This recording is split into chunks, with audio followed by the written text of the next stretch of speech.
우리가 카톡방을 만들 겁니다. 카톡방을 만들어서 거기에 이제 서로 우리 학생들하고 소통도 하고 그렇게 하겠습니다. 저기 가만 버튼이 없나?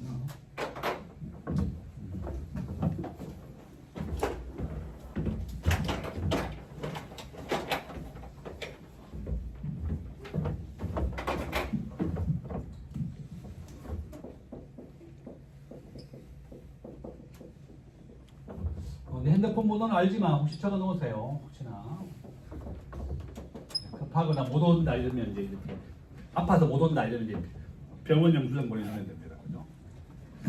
자, 그래서 이제 내 핸드폰 번호고 우리가 조결하면 뽑아가지고 우리가 65명이거든요. 조결하면 뽑아서 한 15분 일찍 와서 이제 PPT 좀 열어주고. 내가 만약에 못 오면 출석을 좀 부르고 이런 거 좀 해줘야 됩니다. 조교를 좀 해주면 A뿔 줍니다. 장학금 학점은 무조건 A뿔 줘. 시험을 못 봐도. 그래서 친구들을 위해서 봉사를 하겠다. 수업 이거 PPT만 열어주고 숙제 좀 걷어주면 됩니다. 내가 조교를 하겠다. A뿔 받고 싶다. 꼭 나올래요. 한 명 이상이면 가위바위보를 결정하겠습니다. 자, 나오세요. 3명이야. 빨리. 더 하고 싶은 사람 있으면 가위바위보에 참여해도 됩니다. 자, 여기 세 분이 알아서 가위바위보를 결정하세요. 저쪽 잘 가. 저쪽에서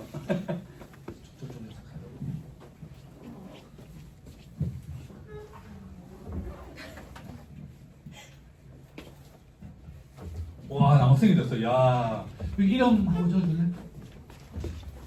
무슨 거?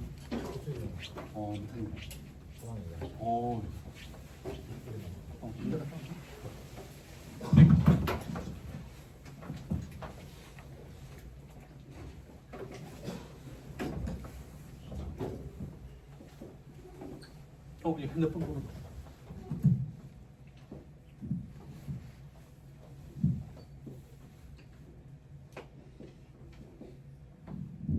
자, 간단한 인사 소개 좀 해주시고. 안녕하세요. 21학번 호텔경영학과 임성현입니다. 잘 부탁드립니다.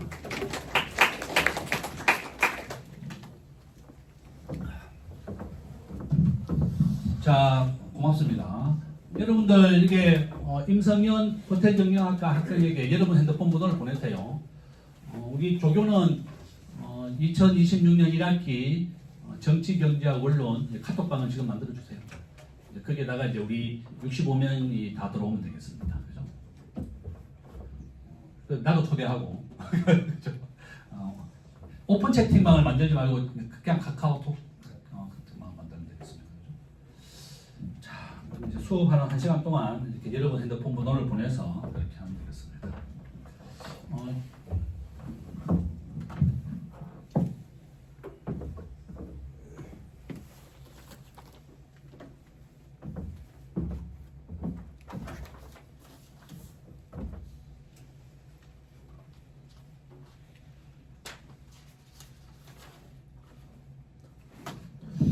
우리가 80명인데 내가 한 15분, 30분 있다가 출석 부를게. 늦게 오는 친구들을 위해서 좀 늦게 출석을 부르겠다. 그죠?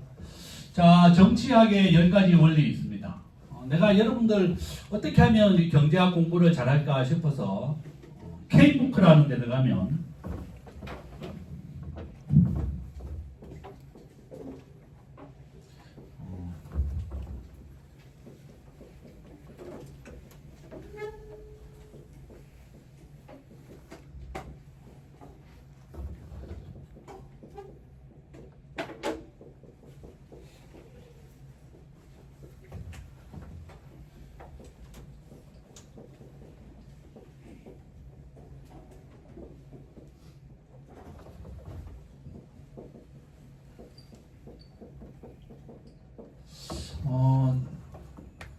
이 책을 쓰는 사람이 맨큐라는 사람인데 하버드대 경제학과 교수입니다. 그래서 우리나라 EBS나 KBS에서 방송했는 걸 녹화해가지고 K무크에 회원가입하세요. 오늘 이제 집에 가면 K무크 회원가입을 해가지고 맨큐의 강의가 3회 있더라고. 많이 없더라고요. 그죠? 이중구 교수는 우리하고 똑같은 13회 정도 수업을 하는 것 같더라고요.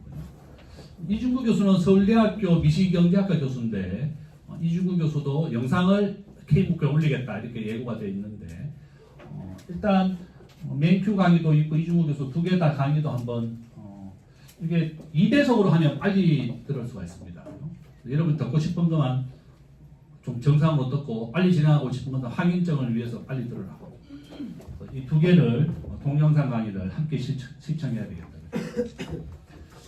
그래서 이제 이 경제학 원론 원래 과목은 1학기 때는 미시경제학, 2학기 때는 거시경제학을 하는데 우리는 두 개 다 합니다. 중간고사 때까지는 미시, 그다음에 그 중간고사 이후는 거시경제학 중심으로 수업을 하겠습니다. 아마 이제 경제학과나 경영학과 친구들도 여기 몇 명 있는데 아마 수업은 다 들었을 거예요, 그죠? 경제 경영이라서 이제 경제학 원론 수업을 들었다 한번 손 들어보세요. 몇 명 있습니다, 그죠? 뭐 복습 차원에서 들어도 돼, 그죠? 과목명이 다르면 들을 수 있으니까. 자, 됐습니다. 그죠? 내가 오전 10시에는 부자 대학생을 위한 실용금융학 그 수업을 합니다. 그죠? 그 수업은 1조 자산가가 되자 뭐 그런 주식과 부동산 얘기를 많이 수업하는 건데 내가 요거 첫 시간은 내가 그 우리 경제학 원론 수업을 하고 둘째 시간에는 그런 부자학 특강에 관련된 얘기도 좀 해주겠습니다.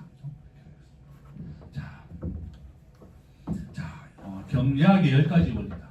그죠? 이게 뭐 강사기만 준다고 그래 돼 있어요. 경제학은 어떤 종류의 질문을 다루나 의사결정, 상호작용, 전체 경제에 있습니다. 자본의 희소성. 조금 전에 이제 여러분한테 수업 보기 전에 이제 SBS하고 이제 방송 하나 하고 왔습니다. 1시간 가까이. 아침 9시, 10시부터 수업하고 점심 먹자마자 내일 아침 7시 40분에 SBS에서 이제 중동 전쟁에 대한 방송이 금방 하고 왔어요. 내일 아침에 일찍 일어나면 한번 보세요. 7시 40분에 방송한데 일주일에 한 개 이상 내가 방송에 매일 나갑니다. 그래서 너무 바빠. 목이 아픕니다. 수업을 많이 하니까. 그래서 유튜브에 들어가서 김대중 교수 치면 영상 많이 있습니다. 내 유튜브도 있습니다. 내 유튜브도 구독도 하세요. 김대중의 경제 한방. 이게 내 유튜브야. 다 구독하세요, 우리 학생들은. 그렇죠? 이제 유튜브의 시대다. 우리나라에서 10대부터 90대까지 유튜브 1위 다 구독하는 1등이 바로 유튜브더라고. 진짜 유튜브의 시대가 온 것 같아요. 길거리에 가다 보면 가끔 인사하는 사람이 있습니다. 알고 우리가 유튜브 보고 인사하는 사람이. KBS, MBC 나가서 못 알아보는 사람이 많은데 지금 유튜브는 나가면 1시간 동안 계속 내 얘기 하잖아요. 그러니까 얼굴을 알아보더라고. 야, 이건 진짜 유튜브의 시대여서 나도 유튜브를 해야 되겠다. 여러분도 유튜브 하세요. 우리나라 유튜브 김프로라고 있습니다. 돈은 제일 많이 버는 사람입니다. 김프로 아는 사람 손 들어. 오, 김프로 혹시 한 달에 하루에 얼마 버는지 아나? 김프로. 하루에 6억 법니다. 야, 여러분들 할 수 있으면 유튜브 해봐도 좋습니다. 하루에 6억이야. 1년에 365일이죠. 1,800원. 김프로입니다. 김프로. 한국말로 그냥 김프로 치면 돼. 야, 영상을 제작하는 사람이었는데 코로나 시절에 어떻게 하면 돈을 버나 했더니 이제 김프로라는 걸 만들었는데 자기 사촌 여동생하고 둘이 김프로라는 걸 찍습니다. 쇼츠 15초짜리, 20초짜리를 찍어가지고 전 세계 구독자 1억 3천만 명. 작년 기준 전 세계 유튜브 1위예요. 그죠? 하루에 6억, 1,800원 벌었다고. 대체 돈 얼마나 버는 거예요? 그죠? 지난달에 제가 KBS의 유튜브가 경제 한방이에요. KBS의 경제 한방. 그래서 내가 똑같이 이름을 지었어요. 김대중의 경제 한방. 나의 유튜브도 구독하시면 됩니다. 우리 내 수업 듣는 학생은 다 구독하세요. 나중에 확인해 보겠습니다. 누가 구독했나 안 했나. 자, 내 거는 이제 1,000명밖에 안 돼. 1,200명. 그러니까 이제 많이 해줄수록 좋습니다.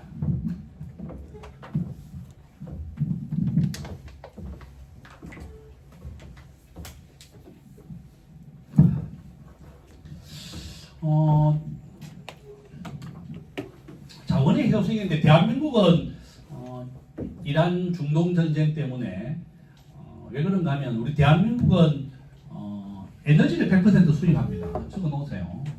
수입. 에너지. 호르무즈 해역. 전 세계 물동량의 30%가 통과합니다.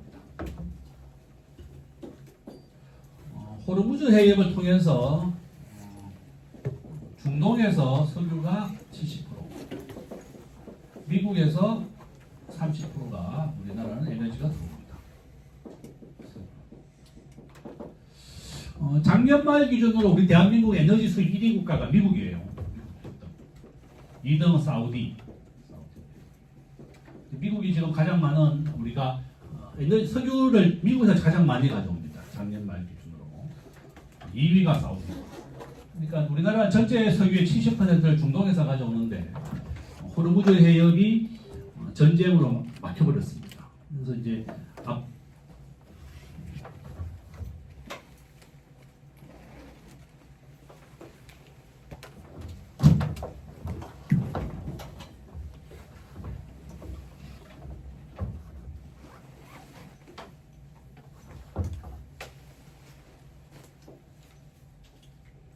이게 전 세계 지도입니다. 그죠? 여기에 이제 호르무즈 해협이 있어. 그래서 이제 석유가 이렇게 들어와야 됩니다. 우리나라로. 그러면 이제 운반비가 한 30% 정도 추가되는 겁니다. 한국은 무역 의존도가 75%입니다. 적어 놓을까요? 무역.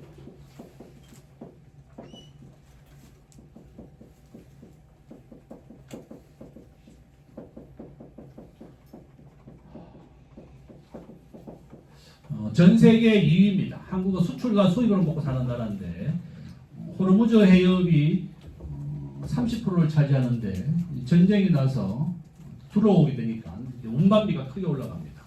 그러면 이제 석유 가격도 물류를 못하고 수송을 못하니까 석유가 10% 올랐습니다. 주식시장 오늘 삼성전자가 한 8% 빠졌습니다.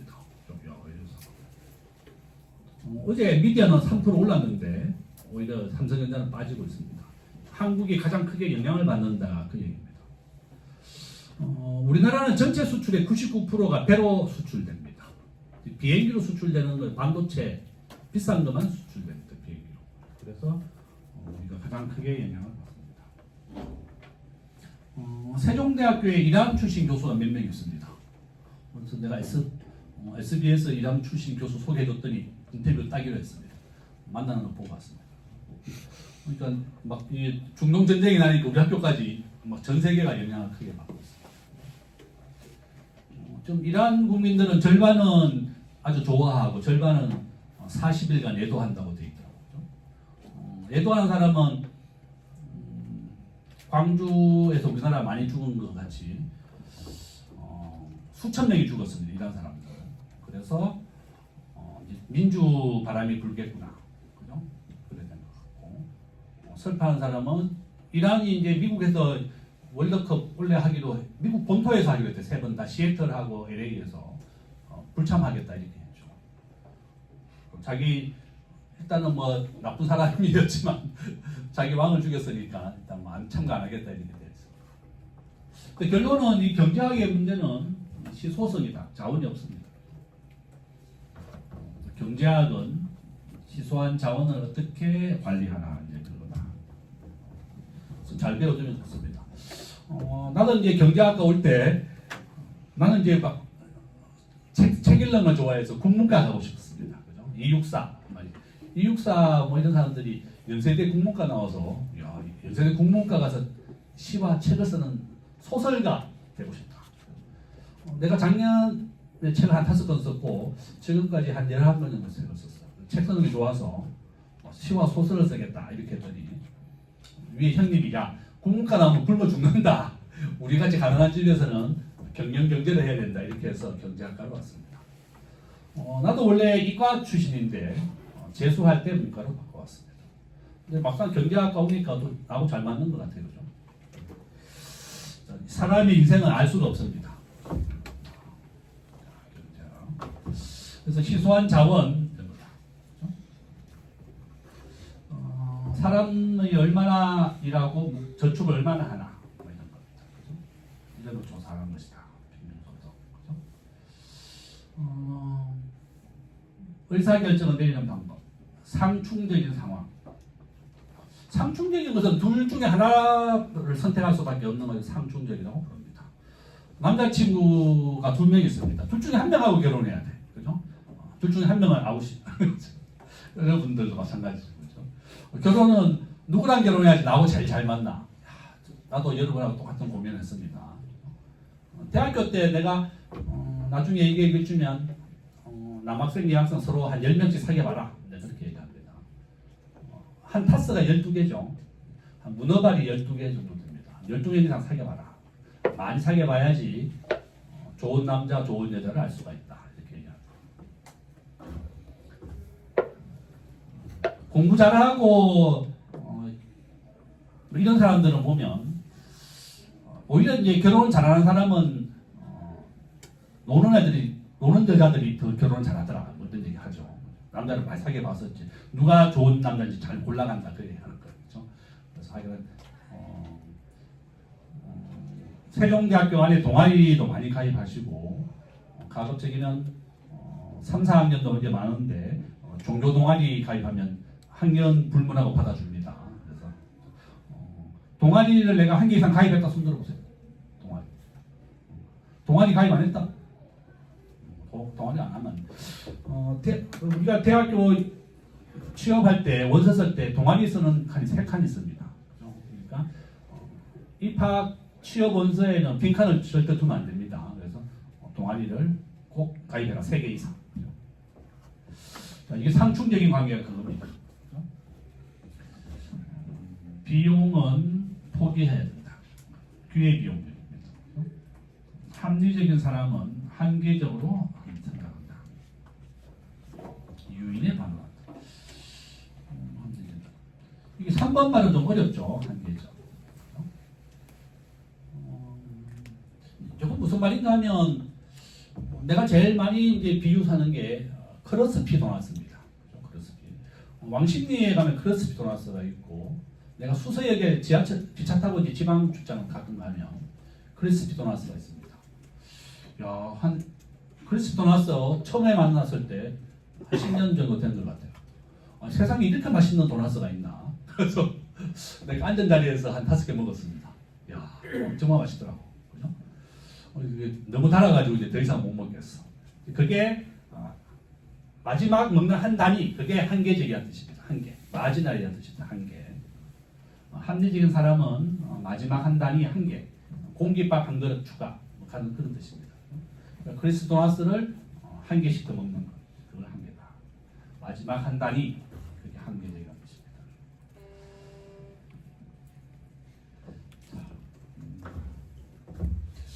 이게 뭐 상충적인 관계. 공부를 할 것이냐, 놀 것이냐. 물건을 더 많이 사기 위해 돈을 버는 것. 여가.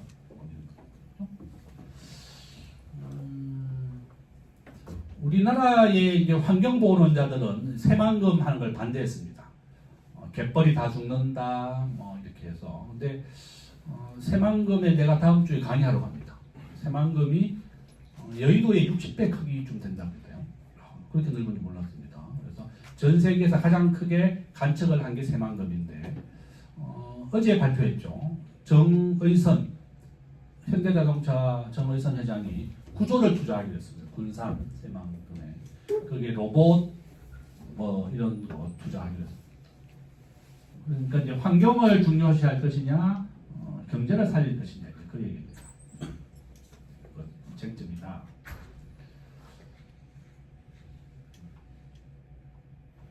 사회는 선택의 대가. 군대 무기에 지출할 것이냐 소비재에 지출할 것이냐. 북한이죠. 북한은 전체 인구가 2천만 명이고 우리는 5천만 명인데 북한은 군인이 200만 명인가요? 전체 인구 10%가 군인이야. 그죠?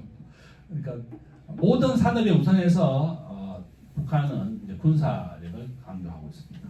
그러니까 이제 소비재가 없는 거예요. 우리나라는 5천만 명 국민인데 군인이 이제 60만 명, 50만 명밖에 안 됩니다. 북한이 우리나라보다 4배 더 많네요. 200만 명이 넘으니까. 물론 우리나라도 예비군이 있습니다. 어쨌든 북한은 핵무기가 100개 있습니다. 핵을 100개 만들었어요. 그래서 이란 다음으로 이제 북한이다 이렇게 얘기했는데 북한은 핵이 100개나 있기 때문에 미국이 쉽게 공격을 못할 것이다 이렇게 보고 있습니다. 오염, 환경, 건강 뭐 이런 겁니다. 효율성. 자, 여러분들 요거는 경제학의 목적입니다. 적어놓을까요? 경제학의 목적은 효율성과 형평성입니다.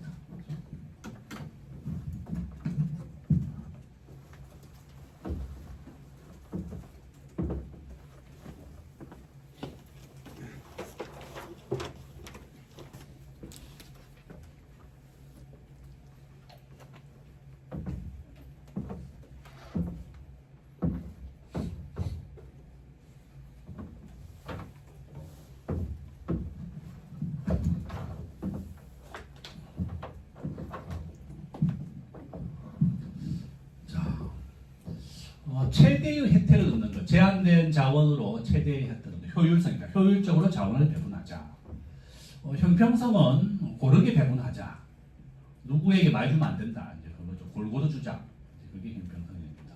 공정성, 효율성 같은 말입니다. 공정성하고 형평성하고 같은 말. efficiency, equality. 선택의 대가, 트레이드 오프다. 둘 중에 하나만 선택해야 되는 상황. 이게 선택의 대가입니다.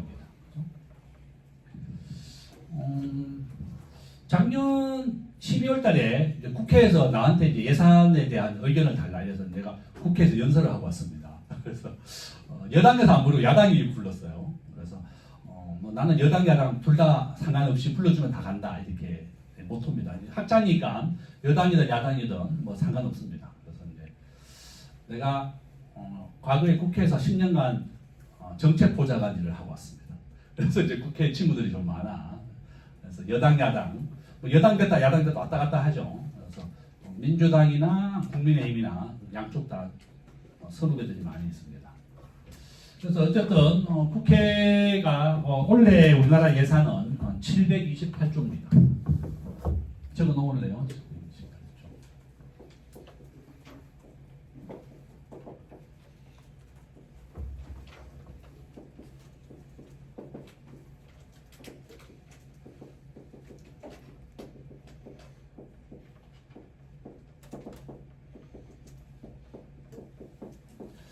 우리나라 예산의 728조 중에 10%는 무조건 국방비입니다. 그러니까 70조.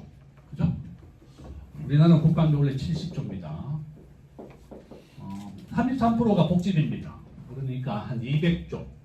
3721, 한 200조 정도가 복지비로 나갑니다. 미국의 국방비는 천조국이라고 그러죠. 천조. 미국은 국방비가 한 1000조 정도 됩니다. 우리나라 국방비의 몇 배야? 그죠? 15배 되나요? 미국의 인구는 얼마죠? 미국의 인구가 얼마야? 미국 인구 얼마지? 얼마? 얼마 돼요? 틀려도 괜찮습니다. 1억 5천 아니면 3억으로 알고 있어요. 잘했어. 3억 2천 정도 됩니다. 미국은 인구가 3억 2천, 한국은 인구가 5,200, 중국은 인구가 얼마죠? 중국 한 14억. 이란은 얼마죠? 이란 인구 8천만. 이란은 중동에서 가장 군사력이 센 나라입니다. 그렇죠? 아주 만만한 나라가 아닙니다. 독재를 한 37년 하메네이가 있습니다.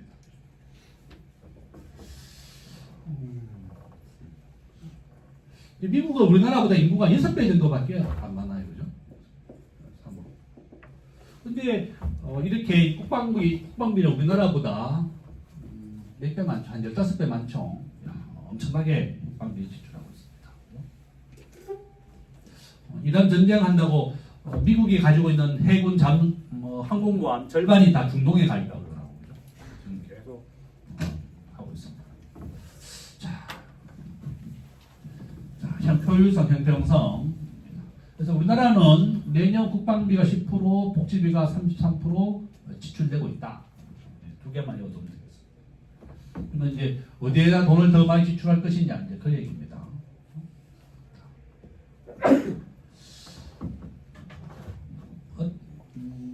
비용을 얻기 위해 포기하는 것, 결정을 내리는 것, 대안의 비용과 이익 비용, 기회 비용, 그것을 얻기 위해 포기해야 하는 모든 것. 이제 그게 기회비용입니다. 한번 예를 들어서 한번 보면, 여러분들 대학 다닐 때 기회 비용은 뭐냐? 등록금, 책값, 수업료. 우리 등록금 이번에 한 400만 원 되나?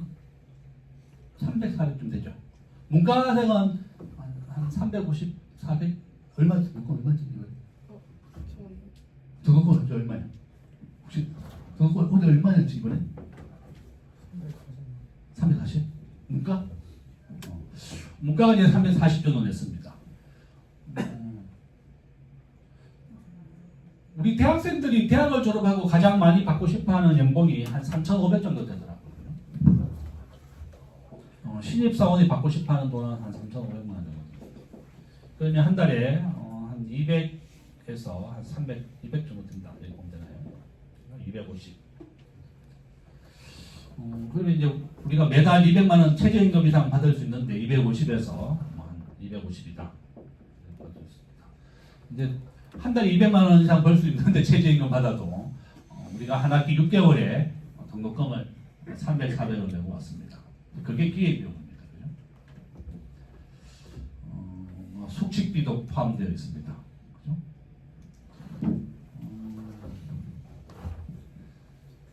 영화를 보러 가면 우리가 책을 이제 공부를 할 것인가 아니면 친구랑 영화를 보러 갈 것이냐 이제 그게 기회비용으로 따지는 겁니다. 둘 중에 하나를 해야 됩니다. 영화가 요즘 만원 정도 하죠. 이제 그거를 기회비용. 공부를 할 것이냐, 영화를 보러 갈 것이냐, 대학에 들어올 것이냐, 직장을 들어갈 것이냐.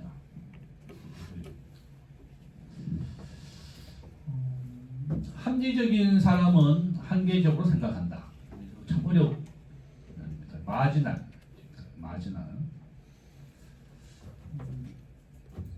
합리적인 사람은 체계적이고 목적적으로 최선을 다한다. 한계 변화, 비용과 이익, 한계 편익, 한계 비용. 한 단위 늘어났을 때 얻는 이익을 한계 편익이라고 부르고 한 단위 늘어날 때 비용을 한계 비용이라고 부릅니다. 이거는 이제 크로스핏 도너스가 한 개가 1,500원 정도 한다 이렇게 보면 처음에 먹을 때 너무 맛있게 내가 먹었습니다. 5개 먹었을 때 그죠? 한계 편익이 이익이 1,500원보다 더 넘었다는 거죠. 그런데 내가 이제 3개 넘어가 5개 넘어가면 1,500원보다 비용이 더 많이 나간다는 거죠. 이제 너무 많이 먹어서 달아서 못 먹겠고 또 많이 먹으면 배 아픕니다. 내가 지난주에 대전에 성심당에 가서 강의하고 왔습니다. 대전에 갔다 와서 강의하러. 대전에 이제 대학교 10개 대학생들을 위해서 대전 공동연합체라는 게 있대. 대전의 대학생들을 위해서 동영상 강의 좀 해달라. 작년에 너무 학생들한테 인기가 좋아서 올해 또 초대해달라 그래서 1시간 반 강의하고 왔습니다. 좀 이따가 내가 이제 그 강의 자료도 여러분하고 같이 수업 좀 하겠습니다. 2번째 시간에. 그래서 이제 내가 대전역에 딱 내려서 이제 성심당이 하도 유명하다 그래서 작년에도 좀 사왔지만 이번에도 한번 또 가봤습니다. 이제 강의를 마치고 성심당을 갔더니 택시 아저씨들이 오고 가면서 전부 다 성심당 얘기만 하는 거예요. 대전을 먹여 살리는 것은 성심당이다 이러는 거예요. 우리나라에 있는 파리마켓보다 매출액이 더 많다 그러대요. 맞아? 나도 몰랐어요. 그래서 대전역에 있는 사람 절반은 다 성심당 케이크와 빵 그 봉투를 들고 있는 거야. 야 진짜 성심당이 대전을 먹여 살리는구나. 대전에서 온 사람 있나? 대전. 진짜 그래? 대전 성심당이 먹여 살려? 네. 많이 먹었어? 근데 가까워서 오히려 안 가게 돼. 가끔 가? 대전에 가면? 안 가게 돼. 안 가. 서울 사는 사람들은 63빌딩이나 롯데타워 잘 안 갑니다. 시골 사람, 지방 사람들만 63빌딩, 롯데타워 올라갑니다. 그게 잠실역에 롯데타워 올라갔다 왔다. 아무도 없네. 몇 명 있나? 갔다 왔어? 몇 명 안 갑니다. 똑같은 것 같아요. 어쨌든 이제 나도 성신당에 가서 빵을 무려 9만 원치나 사왔습니다.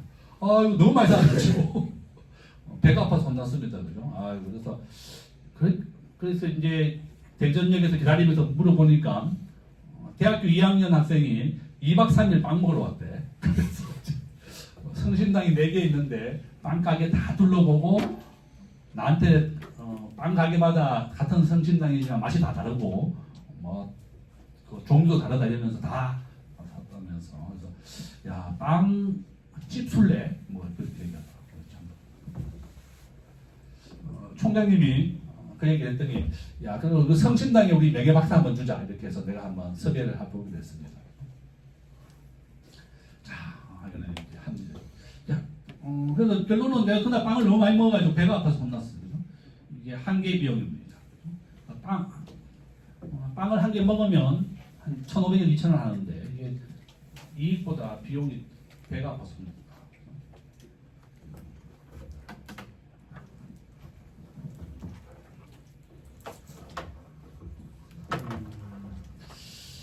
경제학에서 이 합리적인 사람이 우리 여러분들 똑같은 상황을 겪을 텐데 한번 잘 적어두세요.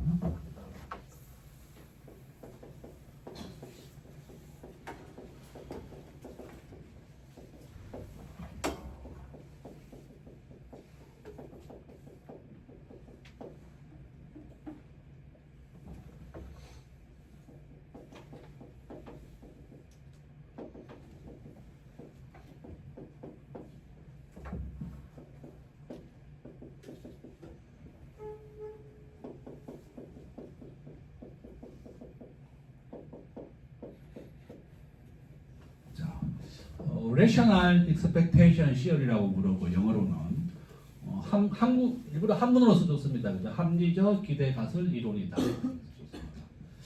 이제 이건 무슨 말인가 하면 우리가 직장을 선택하거나 배우자를 선택할 때 집을 전셋집이나 집을 마련할 때 모든 선택의 기로에 있을 때 어떻게 선택을 할까? 참 고민입니다. 앞으로 나보다 더 많은 선택을 해야 되고 나 역시도 이제 더 선택이 할 게 남아 있습니다. 그럴 때 이제 우리 경제학에서는 이렇게 가르쳐 줍니다.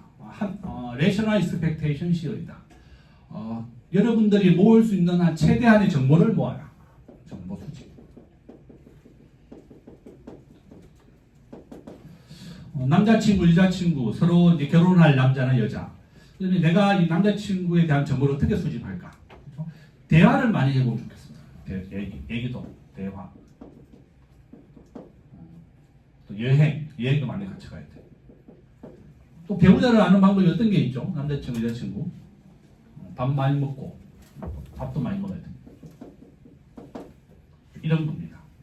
직장도 마찬가지입니다. 직장도 내가 어떤 직장을 가고 싶다. 그러면 그 직장에 근무하는 사람, 홈페이지, 그죠? 다 들어가 봐야 되겠죠. 평판 조사. 그래서 이 배우자나 모든 집도 마찬가지입니다. 집을 내가 살 때도 아침 저녁으로 한번 가보고 햇빛이 들어오나 안 들어오나 뭐 이런 것도 합니다. 그래서 이제 결론은 우리가 어떤 결정을 할 때는 본인이 가장 정보를 많이 한다는 겁니다. 남자친구에 대한 정보를 부모님이나 내 친구보다 내가 더 잘 알죠. 여자친구에 대한 정보를 내가 제일 많이 합니다. 여자친구는 술을 좋아한다, 코를 곤다, 뭐 여러 가지 정보가 있습니다. 그렇죠? 나도 여기 우리 집사람이 너무 코를 골아가지고 따로 자. 그렇죠? 코를 넘어가서 야 딴방에 가서 자자. 이렇게 같이 이제 결혼하기를 몰랐어요. 결혼하고 보니까 코를 너무 많이 골아. 아이고 내가 잠을 못 자겠어. 그래서 이제 잘 때는 이제 따로 가자. 그 정도로 정보를 많이 알아야 되는 겁니다. 그래서 결론은 부모님이나 친구에게 결정을 묻지 말고 내 스스로가 잘 결정하라는 거예요. 알겠죠? 앞으로 여러분들 직장이나 배우자를 선택할 때도 부모님이 결혼을 반대해도 하세요. 내가 그 배우자를 제일 더 잘 알잖아, 그죠? 그래서 부모님 말 듣지 말고 부모님이 반대하면 도망가면 됩니다. 그죠?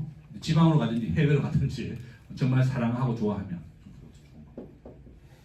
그래서 이제 우리 합리적 기대 가설 이론은 최대한으로 정보를 수집해서 본인이 합리적으로 결정을 내려라. 남에 대한 이야기는 참고만 해라. 이제 그겁니다. 부모님이나 친구. 내가 대학 다닐 때 남자 여자 짝짓기 하는 프로 있죠. 거기에 한 번 나간 적이 있어요. 내가 이제 현대정권 다닐 때. 그래서 내가 이제 압구정동 현대아파트에 살았습니다. 현대정권에 입사했더니 압구정동 현대아파트 우리 기숙사였어. 저게 1994년도 얘기합니다. 그렇죠? 오래 전이죠. 여러분도 태어나기 전이지. 그렇죠? 그래서 이제 압구정동 현대아파트 살 때 그 아파트 살던 동네를 알게 돼가지고 이제 친하게 지냈습니다. 그랬더니 이제 그 친구 고등학교 친구 중에 한 명이 이제 의사가 한 명 있었는데 그 친구가 이제 그 소개를 시켜줬더니 그 여자친구의 험담을 막 하는 거야, 그죠? 그래서 그 내가 험담 안 들었어야 되는데 그 험담을 듣고 나니까 옛날보다는 또 마음이 식어지는 것 같아. 그래서 결혼을 그 여자친구가 못했어. 억울해. 그래서 이제 절대로 친구 소개시켜주면 안 됩니다. 잘못된 만남이 되는 거야. 그죠? 친구를 결혼하고 난 다음에 이제 만나게 해줘야 됩니다. 연애할 때 더블 데이트하면 안 돼. 그죠? 막 나쁜 거 막 얘기하면 싫어질 수가 있습니다. 알았죠? 여러분들도. 그래서 그 친구는 결혼할 때 나한테 청첩장만 보내더라고. 결혼식에만 왔다.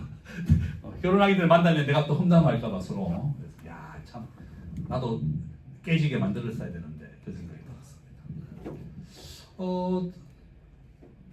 하여간 뭐 뒷얘기도 많이 해주겠습니다. 어쨌든 그 친구가 결혼을 마흔에 했어요. 너무 늦게 했어요. 지금은 정신과 의사예요. 그 정신과 의사가 결혼 선을 300번 이상 선을 받습니다. 그러니까 너무 많이 따져서 그런지 결혼을 못 하는 거예요. 자기는 이제 의사하고 정신과 의사하고 박사까지 땄는데 그냥 평범한 여자하고 결혼할 수는 없고 하여간 좀 있는 집안하고 결혼하고 싶다. 뭐 그런 욕심이 있었던 것 같아요. 어쨌든 40에 넘어서 결혼을 해서 재미있는 것은 선을 보러 갔는데 어디서 많이 본 여자가 나왔대. 그래서 이제 얘기 따져보니까 5년 전에 선 본 여자가 또 나온 거야. 그렇죠. 그런 적이 한 5번 있었다고 그래서. 그래서 이제 자기가 40을 넘어서 어떻게 결혼을 할 수 있을까? 자기 사촌 누나가 결혼 중개 회사에 있었대요. 그래서 사촌 누나가 그동안 300번까지 선을 보게 해준 거야. 서울에서. 그래서 이제 자기가 마음에 들었던 여자 10명에게 전화를 했대요. 40이 넘어서 결혼을 못할 것 같으니까. 그래서 전화를 하니까 그 중에 한 7명이 결혼 안 하고 남아있더래. 그래서 다시 한번 쭉 만나봤대요. 그래서 그 7명 중에 이제 한 명하고 결혼했습니다. 재밌죠? 그래서 참 결혼하는 게 이게 경제학의 문제입니다. 경제학 문제를 해결할 수 있어. 여러분들도 최대한 정보를 잘 수집하라는 거. 앞으로 직장 선택할 때 이런 거 와서 물어보세요. 제가 많이 도와주겠습니다. 나는 직장을 한 15년 다니다 봤어요. 첫 직장이 정의선하고 같이 입사했던 현대모비스야. 그렇죠. 대학 졸업하던 해에 인턴을 갔는데 현대모비스에 그 당시에는 현대자동차 서비스였습니다. 회사 이름이. 지금까지 현대모비스로 바꿨으면 내 다녔을지도 몰라. 그 당시에는 현대차 수리해주는 데였죠. 현대차 서비스니까. 그래서 연수 받을 때 정의선이하고 같이 연수를 받았습니다. 지금은 정의선이가 회장이 됐죠. 고려대 경영학과 76년생이야. 그래서 이제 연수할 때 교수가 조금 전에 봤던 저분이 우리 기업의 정몽구 장남입니다. 이러는 거예요. 그죠? 정의선 회장이었습니다. 그 다음에 이제 LG전자도 한 1년 있었고, 현대정권에 한 5년 있었고, 한국경제신문사에도 한 3년 있었습니다. 국회에도 10년 있었고, 그 직장생활을 많이 했어요. 이게 뭐가 하고 싶은지 몰라가지고 직장을 많이 바꿨어. 세종대 2010년에 왔습니다. 16년째 교수하고 있습니다. 여러분들도 이제 선택할 때 많이 도와주겠습니다. 어떤 직장이 좋은지. 은행이 우리 정권회사보다 10배 정도 큽니다. 그래서 나는 가급적이면 은행 가라. 정권회사보다 은행이 좋다. 시장 규모가 10배 정도 더 큽니다. 그런 게 있다.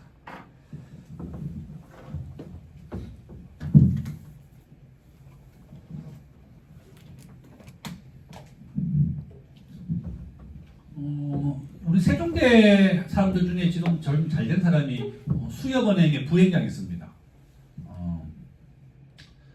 경영학과 졸업했는데 내가 행정대라고 막 이렇게 얘기하고 있습니다. 세종대 경영학과 8, 9학번인데 수협 부회장입니다. 또 세종대 경영학과 나온 사람 중에 차문현 회장이라고 우리 자산운용 회장 하고 있습니다.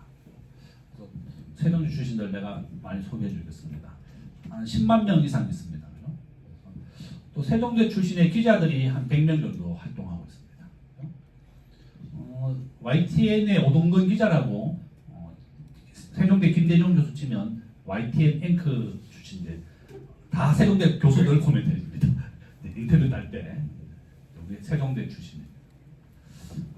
세종대 출신의 언론계나 금융기관이 많이 있습니다. 여러분도 열심히 공부해라. 자, 한계 편의. 한계적으로. 자, 그래서 사람을 한 명 고용하게 되면 주급이 300달러 고용을 해야 되냐? 그러면 이제 매출이 400달러 증가하지만 월급이 주급이 300달러. 미국은 월급이 아니고 주급입니다. 매주 금요일 되면 돈을 줘. 300달러씩. 나는 그래서 이제 미국에 있을 때 물어봤습니다. 왜 미국에는 매주 월급을 안 주고 매주 금요일날 돈을 주시오? 그랬더니 흑인들한테 이렇게 돈을 주면 다 써버린대. 그래서 매주 나눠서 줘야지. 한 달치 주면 다 써버리면 애들 굶어 죽는다는 거야. 그래서 매 주말마다 돈을 줘야지 안 굶어 죽게 해준다. 이런 이제 뭐 그랬습니다. 미국은 주급이다. 한 달에 8달러 디저니.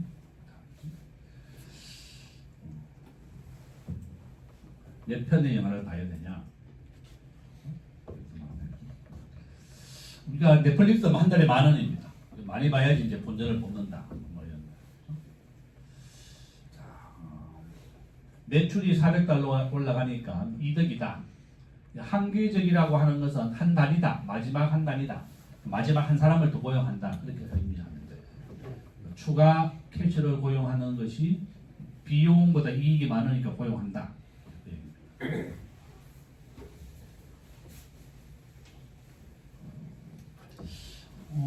다음 주 화요일 아침 10시에 내가 이제 특강을 하나 부탁하기로 했는데 다음 주 화요일 날 내가 아까 얘기한 새만금이 강의하러 갑니다. 아침 7시에. 그래서 내가 10시 수업을 못해서 여러분 수업은 할 수 있습니다. 3시니까. 군사 익산역에서 여기까지 한 1시간 반이면 오더라고요. 여러분한테는 문제가 없는데 한번 들어오고 싶은 사람은 10시 수업을 들어오세요. 매일경제신문에 한동욱 국장이 와서 강의합니다. 한 5년 전에 나한테 세종대 학생을 한 명 추천해달라는 거야.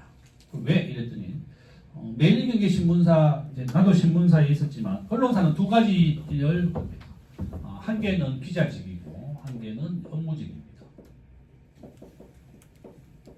우리 세종대도 교수가 있고 직원이 있죠. 똑같은 겁니다. 그래서 자기 마케팅 팀에 이제 직원이 필요하다는 거예요. 신문사도 마케팅을 합니다. 신문, 구독, 온라인 이런 마케팅을 하죠. 어떻게 하면 더 매일경제신문을 대학생들이 구독하게 한다. 이제 그게 목표입니다. 자기들이 업무직으로 5명을 뽑았는데 학벌이 좋고 토익 점수 900 넘고 똑똑한 애들 위주로 뽑았더니 1년이 안 돼서 다 나와버렸다는 거예요. 그래서 서울의 한 중간 정도 되는 세종대학 교회를 뽑고 이직을 하지 않은 사람을 해달라 이런 거예요. 여러분 이제 업무직이나 기자나 연봉은 똑같습니다. 돈은 또 언론사는 우리나라의 언론사의 순서는 조중동입니다. 조중동, 매경, 한경, 조선, 중앙, 동아, 매경, 한국. 매경이 이제 한국경제, 매일경제신문, 한국경제신문. 그래서 이 친구를 뽑아줬습니다. 내가 5명을 우리 세종대 경영경제학과를 보냈는데 그 중에서 학점이 제일 낮은 애를 뽑았습니다. 대신에 그 친구가 집이 가난해서 4년간 아르바이트를 했더라고. 식당 일도 하고 4년간 아르바이트를 하니까 그 식당에서 매니저까지 올랐다는 거예요. 자기가 자기소개서 자세하게 썼습니다. 집이 어려워서 4년간 일을 하면서 대학을 다녔다. 그죠? 그래서 그 매경에서 그걸 높이 봤대. 그죠? 공부만 한 사람을 좋아하지 않습니다. 학점 좋고 공부만 한 사람은 딴 데로 가버리거나 이직해버린다는 거예요. 집이 어려워서 4년간 아르바이트를 하고 어렵게 공부를 했기 때문에 매일경제 하면 그 친구를 만납니다. 마케팅 팀이 있습니다. 알겠죠? 그 친구의 이력서와 자기소개서가 내 다음 카페에 들어가 있습니다. 다음 카페 김대종 교수의 경제학 카페 네이버에 치면 다음에 치면 다음 카페에 있습니다. 거기에 자료실에 가면 이력서라고 치면 나옵니다. 걔의 이력서하고 자기소개서를 올려놨습니다. 여러분들 취업 원서 쓸 때 한번 읽어보세요. 어떻게 써야 되는지. 그게 합격했냐들 내가 이력서와 자기소개서 써놨어요. 다음 주 화요일 날 10시에 이제 걔가 특강을 뽑아준 친구가 와서 강의를 하게 됐어요. 어떻게 하면 이제 부자가 되느냐, 경영, 경제에 관련된 그런 책도 쓰고 강의를 해줍니다. 자, 야, 벌써 50분이네. 자, 사람들은 유인에 반응한다. 돈 주면 한다. 그 얘기하는 겁니다. 유인에 반응한다. 비용과 이익. 유튜브를 내가 방송에 가면 KBS를 가면 10만 원, 15만 원 주고 유튜브도 20만 원 정도 줍니다. 그래서 내가 그 좀 더 줘라. 내가 너무 힘들다 했더니 이제 어떤 데는 30만 원 줍니다. 1시간 정도 찍고 김 작가는 지난번에 한 30만 원씩 주더라고. 유튜브 김 작가 그다음에 뭐 부일남이라고 있어요. 부동산 읽어주는 남자. 이번 주에 내가 2개의 유튜브 하기로 했습니다. 내가 만든 유튜브는 구독자가 1000명밖에 안 되는데 김 작가는 260만 명 정도 됩니다. 책을 쓰면 이제 책 소개를 해주고 이제 해주는 겁니다. 어쨌든 이제 돈 주니까 내가 가죠. 돈 안 주면 이제 안 갈 텐데 이게 유인입니다. 여러분들 부모님이 돈 주면 가죠. 자, 도넛 가격 인상. 석유 가격이 10% 올랐습니다. 필수제입니다. 석유는 필수제죠. 차가 안 굴러갑니다. 그래서 가격을 올려도 석유를 살 수밖에 없습니다. 도넛은 필수제가 아니다. 저는 그렇게 보고 있습니다. 자, 석유다. 석유 가격을 올리면 전기차, 카풀, 대중교통. 내가 아까 방송에 요거 얘기했습니다. 앞으로 이제 대중교통이 늘어날 것이다. 석유 가격이 10% 올랐고 최고 70%까지 오를 것이다 이렇게 보고 있습니다. 이제 이렇게 된다.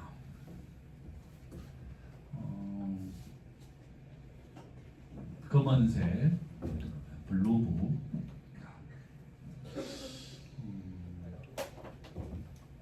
변속기 수리 뭐 이런 거죠. 어떻게 할 것이냐. 비용과 이익이 어느 게 더 유리한지 이런 걸 따져보는 겁니다. 여기 이제 거래를 통해 모든 사람이 형편이 나아진다. 이게 무역이라는 뜻이고 일반적으로 경제 활동을 조직하는 방법, 시장에서 개선한다. 모든 사람은 거래를 통해 나아질 수 있다. 무역으로부터 이익을 얻는다.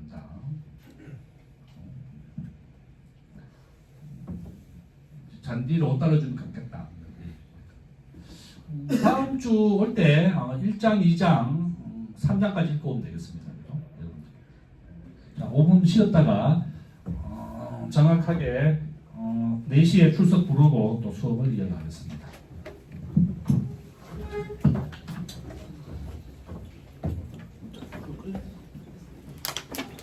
빨간 거